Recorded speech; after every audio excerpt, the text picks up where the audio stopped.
This presentation deviates from our poultry production presentations in the sense that it's about a disease.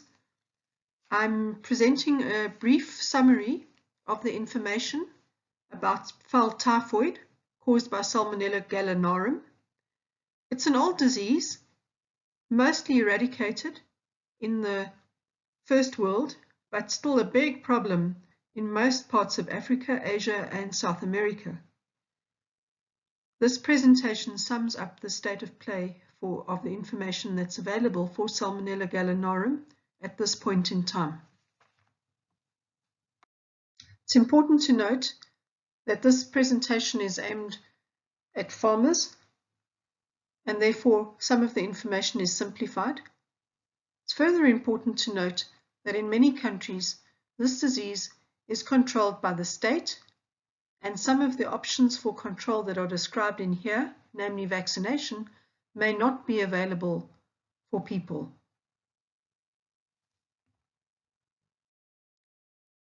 The genus Salmonella includes a vast number of Salmonellae. There are over 2,500 Salmonella species in this group, and we can divide them basically into two kinds based on what they cause. So we have those Salmonella that cause systemic disease in the host, in this case the chicken, and those would be Salmonella Gallinarum and Salmonella pullorum. The vast majority of Salmonella are non-specific, and they tend to cause food poisoning in humans, with very little disease in the host species itself. Those Salmonella, like Salmonella Gallinarum and Salmonella pullorum, colonize the intestine poorly, have non-inflammatory entry, so they don't revoke a reaction on entry from the gut into the body, have very little fecal excretion, and persist in the liver and spleen and the reproductive tract. So they really, once they're in the body of the chicken, they cause the chicken to become a carrier. With so many different types of Salmonella, it's important to classify them and group them in some way. And the grouping that we usually use is the Kaufman-White grouping. Why is this important? It's important because different Salmonellae, if they belong to the same group, are likely to give some level of protection, whereas if they're in a completely different group, they will not give any protection at all. This classification is based on different antigens. We'll speak about antigens in the next slide. We are going to look at some of the common Salmonella that cause problems in chickens and in people. As promised, we'll start with a discussion about what antigens actually are. So antigens are the features on the surface of a bacteria that allow the body to recognize the bacteria. Very much like the features of the face, which allow you to recognize different people. If we look at Salmonella Gallinarum, pullorum, and enteriditis, these are all part of the group D serogroup. And you'll notice that the somatic or body antigens are exactly the same.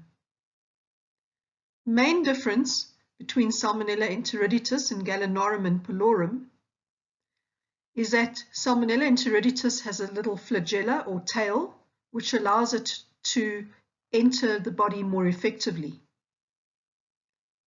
The implication of this is that if the vaccine is based on flagellum or tail antigens of Salmonella enteriditis, it will not have a good effect in the protection of Salmonella Gallinarum and pullorum, because these bacteria don't have that H antigen or flagellum antigen. We can expect that there will be cross-protection between Salmonella enteriditis vaccines and providing protection against Salmonella Gallinarum and pullorum, because the somatic antigens are exactly the same. So this has important implications for how we go forward. So Salmonella Gallinarum is a bacteria that's gram-negative, like E. coli, It is rod-shaped. It doesn't have flagellae or tails, strongly adapted to poultry, and does not cause disease in mammals.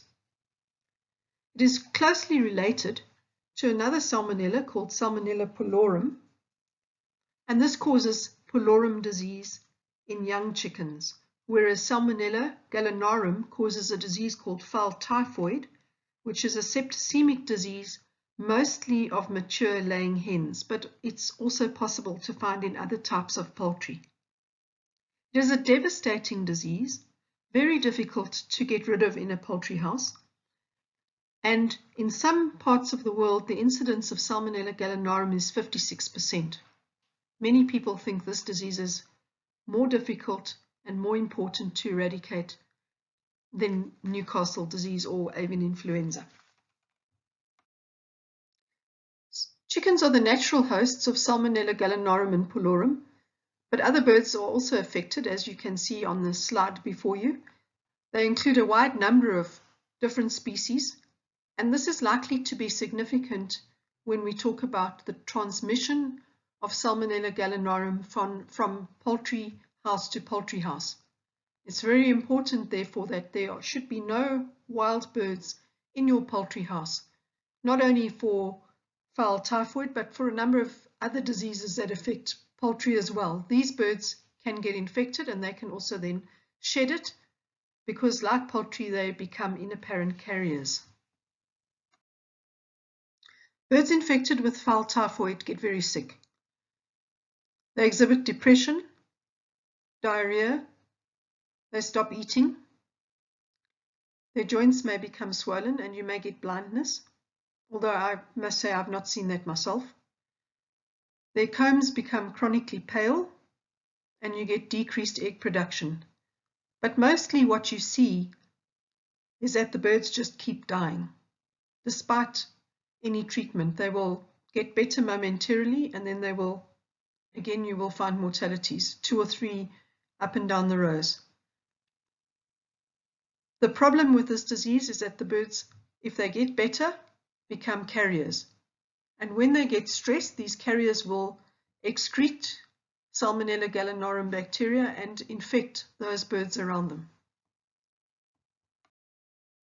When you cut open a bird that has been affected with fowl typhoid, the first thing you will see in the abdomen is the enlarged spleen. It has a spotty appearance. This is because of little areas where the cells have been killed off. That's called necrotic foci. You will see the same thing in the enlarged liver. Generally, the liver has a bronze appearance, and that's supposed to be quite characteristic of Salmonella Gallinarum. The heart sac is covered with white fiber. In general, though, these symptoms you will find in any very severe septicemia. The other thing which you also see is that there's an enteritis and an inflammation of the small intestine. None of these things are absolutely characteristic, but the large spleen should give you an indication of what you're dealing with. How do you know that the disease is present in your flocks? Persistent mortality is a dead giveaway, and this is a disease where there's a strong indication from the post-mortem. When taking samples to confirm the diagnosis, you should rather take samples from the liver and the spleen and not feces. Feces are often negative, so there's a low percentage of Salmonella Gallinarum in feces, where there's more often found in spleen and liver. It is possible to get both the vaccine and an infection strain on the same culture. It is also possible to have the vaccine strain revert to virulence. There have been recorded incidences of this. We are waiting for a PCR test, which hopefully will give us more clarity when we're doing diagnoses. So how is it spread?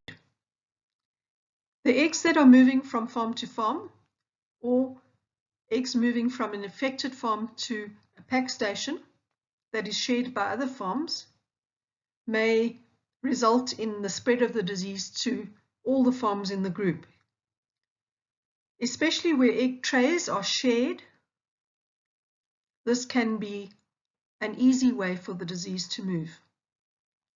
Manure taken out the house and piled right next to the poultry house is an easy way for the disease to spread. Rodents and insects and other pests will take the disease from the manure pile back into the house. People can spread the disease via their clothing, their skin, their hair, their boots, and this is probably the most important way that the disease spreads from house to house. We've already spoken about rodents and flies, but red mites, when they're not killed between cycles, can also cause the disease to appear in the next lot of chickens that are grown in the house. Vehicles are difficult to disinfect and can easily spread the disease. And finally, improper carcass disposal is another way that the disease will spread from farm to farm and from house to house. Carcasses need to be properly disposed of in a mortality pit that is not accessible to people and other predators. Poor house cleaning between cycles will result in the disease appearing in the next cycle. A short downtime is a problem because salmonellas are incredibly persistent and very difficult to kill. All of these things will result in the disease spreading.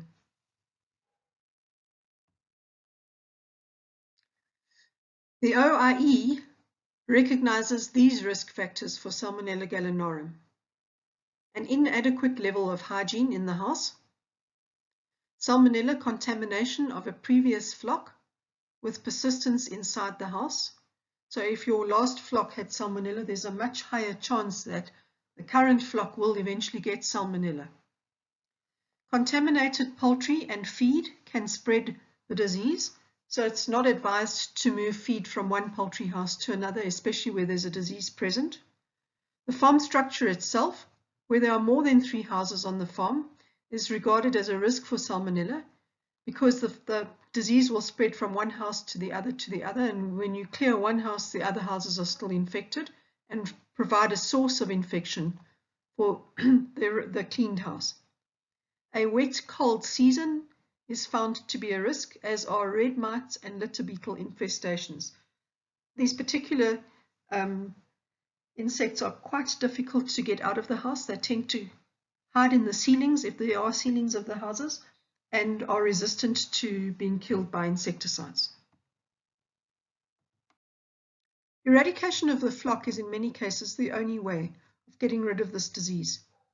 It may seem harsh, but the actions that are needed to get rid of the disease, the loss of eggs, the increasing mortalities, will sometimes make eradication of the flock a very attractive option. Antibiotics have been used. Unfortunately, the flock becomes very resistant very quickly, and the carriers still remain and they shed, and as soon as the antibiotics are stopped, often the disease comes back with a vengeance. Vaccination. In the face of an outbreak, it is important to vaccinate because those birds that have not got the disease yet will be afforded some protection by vaccination.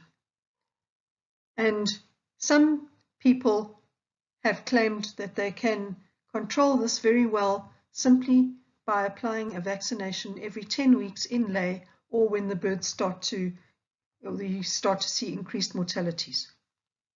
Proper cleaning of an infected house with the associated pest control is absolutely essential. It is extremely difficult, if not impossible, to remove the salmonella infection or contamination from an earthen floor. It's very difficult to clean an earthen floor properly, and salmonella may well persist to infect the next flock. Long downtimes are essential, and at least 3 months is considered to be a good downtime to use. None of these are really foolproof options, and I urge everyone who's in areas where this disease is important to use biosecurity to prevent the disease from coming in. once it's in, it's extremely difficult to get rid of. So vaccines play an important role in the control of this disease. There are two main vaccines that are available to us at present, and this is really an area where there is some research being done, and hopefully we will have better vaccines, because neither of these vaccines are adequate. We will talk about the role of vaccines and their shortcomings in some detail. The first vaccine is the Salmonella Gallinarum 9R vaccine, which was developed in the 1950s. So it's a really old vaccine and has substantial problems associated with it. It's an attenuated live vaccine. The 9R stands for a rough, which differentiates it from the field strain, which is a 9S, which is a smooth strain. This should tell you that there's very little difference between the vaccine strain and the field strain. It is useful in that it does not interfere with the rapid plate agglutination test, which is one of the tests that is used to distinguish between infected and non-infected birds. It gives some protection, but the protection level is questioned. Again, we will go into some detail about this in the following slides. And as I said before, it's quite difficult to differentiate between the field and the vaccine strain. The other vaccine which is available is a killed vaccine, which is an SG vaccine or an SE vaccine. There has been some success with this vaccine, but it seems to depend on the vaccine being very closely matched to the field strain on the farm. When the vaccine is not as closely matched to the field strain on the farm, the results are very disappointing. It also is characterized by having a short-lived immunity.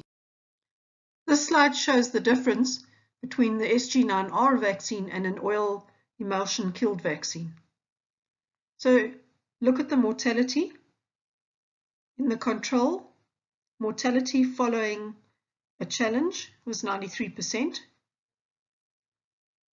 In the SG9R group, mortality following a challenge was 36%, and the oil emulsion gave a 55% mortality. So although the SG9R is the most effective, it's still a significant number of birds that actually did get infected. So I don't think any of these vaccines are all that effective. This slide shows the persistence of Salmonella 9R in meat chickens vaccinated at day age. So you can see that the 9R vaccine strain can be found in the droppings as late as 21 days in some cases. It can be found in the liver as far away as 35 days. So it does persist in the body, and you will find that vaccinated birds do shed, and it's important to realize that. It's not a good idea to vaccinate birds too far along in rear, so don't vaccinate them after 14 weeks. You don't want the vaccine to be shedding when they get to the laying house. SG9R is a vaccine strain that can revert to virulence, and a recent paper by Imbecile et al. Describes that the fact that various Salmonella Gallinarum field isolates have been related to the vaccine strain, which is a disturbing trend. Nonetheless, it's the only vaccine we have, and therefore we use it with care. Salmonella enteritis and Salmonella Gallinarum belong to the same group D of the Kaufman-White scheme. They have the same somatic antigens and differ in the sense that they don't have the H antigen or flagellum antigen. Therefore, there is some degree of cross-protection when a live Salmonella enteritis vaccine is used against fowl typhoid. However, the cross-protection is not absolute. You need to use a number of Salmonella enteritis applications, and it's been shown that hens that were infected 36 weeks after the immunization were not able to, the vaccination protocol was not able to confer protection. So it is useful, and it can be used in conjunction with SG9R, but it doesn't give quite the same level of protection. In the case where the threat of Salmonella Gallinarum is very low, Salmonella enteritis can be used effectively as a vaccine to prevent fowl typhoid from occurring. Where the threat is higher, other strategies should be used. So here we have a number of vaccination programs that were used, and then the birds were challenged at 12 weeks with SG. And you can see that those birds that were not vaccinated, which is group 4, 100% of the birds died. Mortality was 100%. When the birds were vaccinated with a live SE vaccine, Salmonella enteritis vaccine, twice at 5 and 9 weeks, mortality was 53%, so it's also not great. When a killed SE vaccine was used, that's the vaccine found in the core immune 4K and 7K, mortality was 40%. When the SG9R was combined with a Salmonella enteritis vaccine, the mortality was 0. So I think you can see that the SG9R is quite an effective vaccine when it's used correctly. So what can you do when you have a Salmonella infected flock? Bearing in mind that these are mostly laying flocks, one option is to cull the flock. And it may seem to be quite shocking, but the amount of money that you will lose from eggs, from having to vaccinate the flock, from control of infections, etc., sometimes justifies the expense of simply culling the flock. And this is especially true of older flocks or parent flocks. So in the case of parent flocks, the disease is transmitted through the egg and can cause devastating effects in the broiler flocks. And it is really a strong recommendation that in these conditions, the parent flocks are simply culled. A second option is to vaccinate all the birds in lay that are affected with the SG9R. So this would be the flock. The advantage of this is that any bird in the flock that hasn't been exposed will now receive the vaccine and be afforded some measure of protection. This strategy is much more effective if it's done early and timeously. To wait with an infected flock and then vaccinate them with SG9R doesn't give the same effect.